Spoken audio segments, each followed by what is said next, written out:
Un'annata agraria con tante difficoltà e poche soddisfazioni, quella del 2020, un quadro portato a sintesi da C Agricoltori Italiani che nei giorni scorsi, in modalità webinar, ha fatto un'analisi attenta dei risultati produttivi e delle risposte di mercato condizionate dalla serrata per via della pandemia.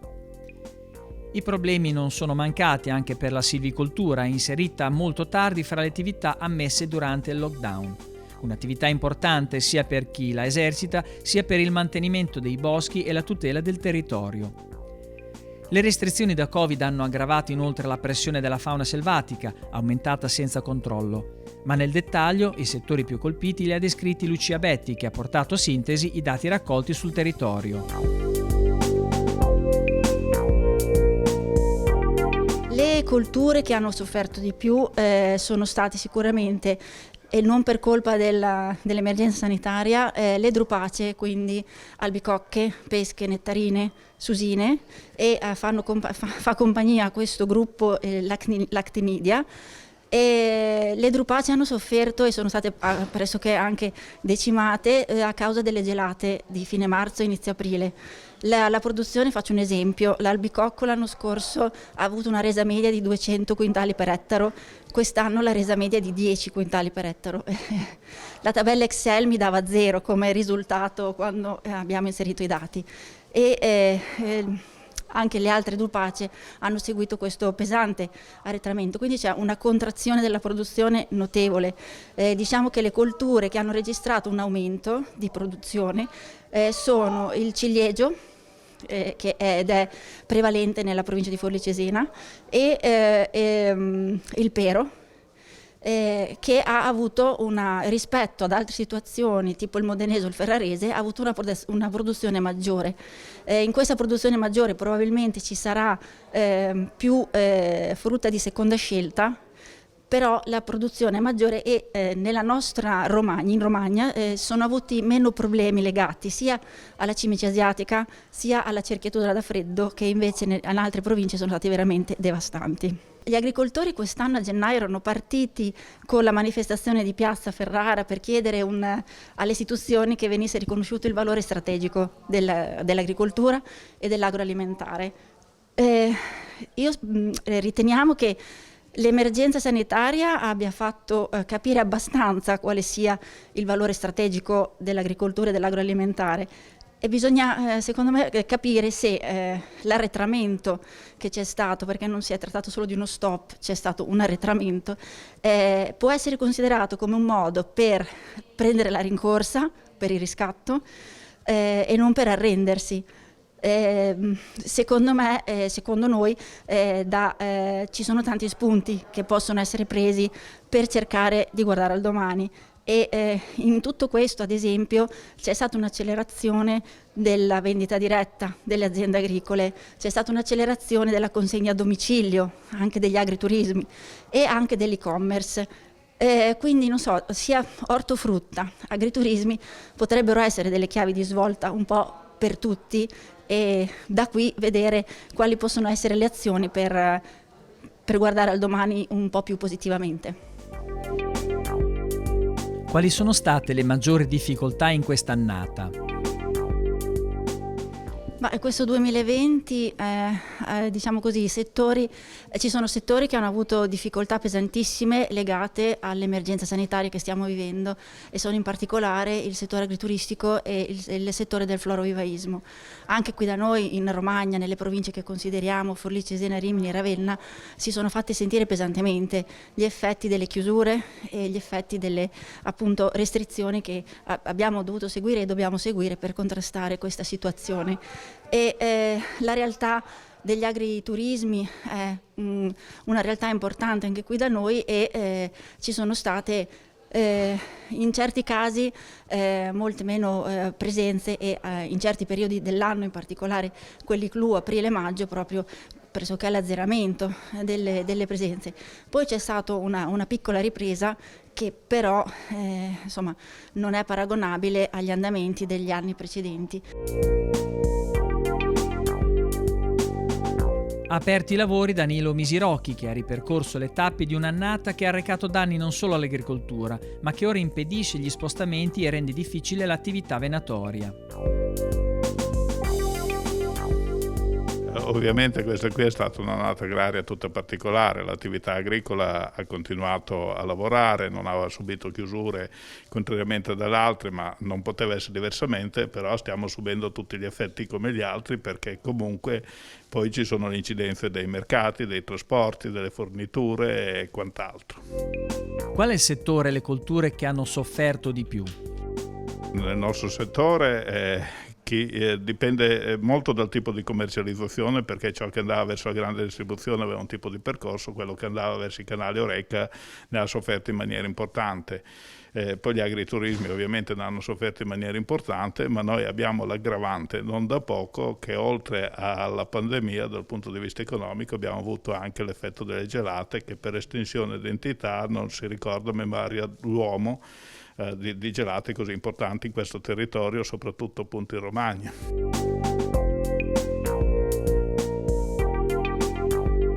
Il comparto che è più in difficoltà in questo momento è l'ortofrutta, perché comunque gli effetti di gelate, anche l'effetto mercato Covid, ma poi veniva da momenti già difficili di crisi di mercato, strutturali, e poi tutte le fitopatie, cibice asiatica e quant'altro. Aspetti positivi ce ne sono e quali investimenti fare per il futuro? Investendo in tecnologia e innovazione, questo in tutto e dappertutto. Noi siamo positivi, l'annata agraria è sempre impostata, anche oltre alla presentazione dei dati, su un approfondimento, e l'approfondimento è un qualcosa che guarda al futuro, e quest'anno abbiamo il dottor Dennis Pantini di Nonism che appunto ci ha fatto uno studio per quelli che possono essere gli scenari futuri, perché comunque noi continueremo ad esserci e vogliamo esserci.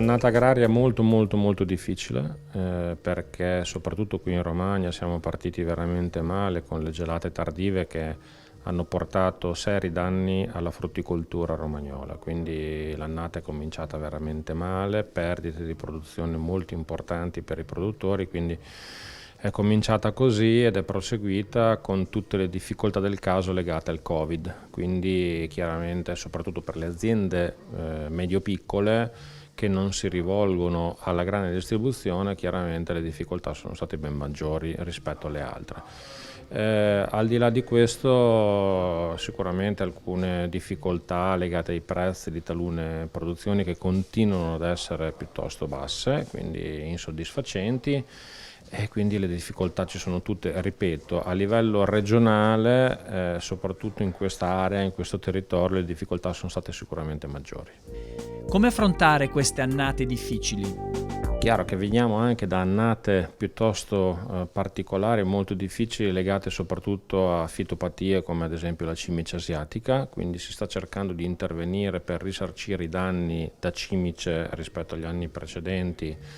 Già dal prossimo anno potremo disporre a livello regionale di circa 63 milioni di euro, quindi non saranno probabilmente sufficienti, ma potranno dare un ristoro comunque alle aziende duramente impattate da questo insetto alieno che purtroppo sta devastando le campagne emiliano-romagnole, e anche qui in Romagna sulle pesche nettarine piuttosto che su altre colture si è abbattuto e negli anni precedenti, non quest'anno, ma negli anni precedenti ha sicuramente creato parecchi danni. Poi chiaramente rispetto al resto stiamo cercando di inserire in tutti i modi, lo stiamo facendo davvero come C agricoltori italiani a livello nazionale, in legge di bilancio dei ristori anche perché le aziende che hanno avuto le gelate tardive, perché le perdite di produzione, come dicevo prima, sono state veramente importanti, e quindi credo sia giusto risarcire i danni e poter dare la possibilità alle aziende frutticole di ripartire nuovamente con la prossima annata agraria. Poi c'è tutto il tema legato al Covid, dove ovviamente cerchiamo anche qui di far arrivare risorse e liquidità alle aziende che ne hanno veramente bisogno, perché prima la cimice, e poi le gelate, e poi il Covid sono tutte mazzate che stanno mettendo letteralmente in ginocchio le imprese agricole, e quindi noi dobbiamo fare di tutto per far arrivare risorse, liquidità per poter ripartire e affrontare una nuova annata che auspichiamo ovviamente sia migliore, soprattutto dal punto di vista produttivo, quindi senza danni da cimice piuttosto che gelate, ma anche un'annata che possa dare buoni prezzi alle aziende agricole e potersi ritirare su, perché qui veramente le aziende sono in ginocchio. Qualche nota positiva c'è e qual è il sentimento degli agricoltori? Io direi sicuramente la tenacia degli agricoltori, ripeto, qui in Romagna ancora di più perché veniamo da annate una dietro l'altra che hanno creato parecchi danni, quindi la tenacia di questi agricoltori che vogliono continuare ad andare avanti, vogliono continuare ad investire e continuano a puntare sulla frutticoltura romagnola, nonostante tutto e nonostante tutti. Quindi questa io credo che vada premiata, e va premiata solamente cercando di far arrivare risorse e cercando anche di alzare i prezzi alla produzione, perché lungo la filiera pensiamo che non ci sia equità, quindi chi produce non ha un prezzo remunerativo della propria produzione e quindi questo non va bene. Noi dobbiamo far sì nei prossimi anni che per i produttori ci siano prezzi soddisfacenti, solo così noi riusciamo a mantenere la frutticoltura romagnola, che ricordo a tutti è un patrimonio non solo per la regione Emilia-Romagna ma per tutta quanta la nazione. Io credo davvero che il governo nazionale, lo Stato, il Parlamento devono capire, comprendere l'importanza di questo areale e l'importanza che ha la frutticoltura per questo areale. L'annata agraria nella penisola, con particolare riferimento ai cereali, il cui prezzo pare essere in salita, e la viticoltura, l'ha descritta sinteticamente il presidente di ICE Nazionale Dino Scanavino.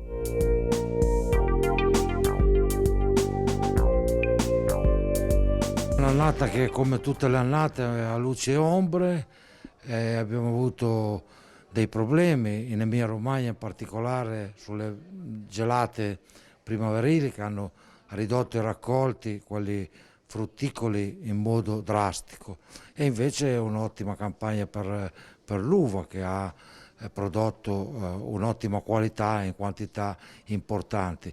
Non sono andati male i cereali dal punto di vista produttivo, oggi pare che stiano recuperando anche valore in termini appunto di prezzo, e questo ci fa piacere.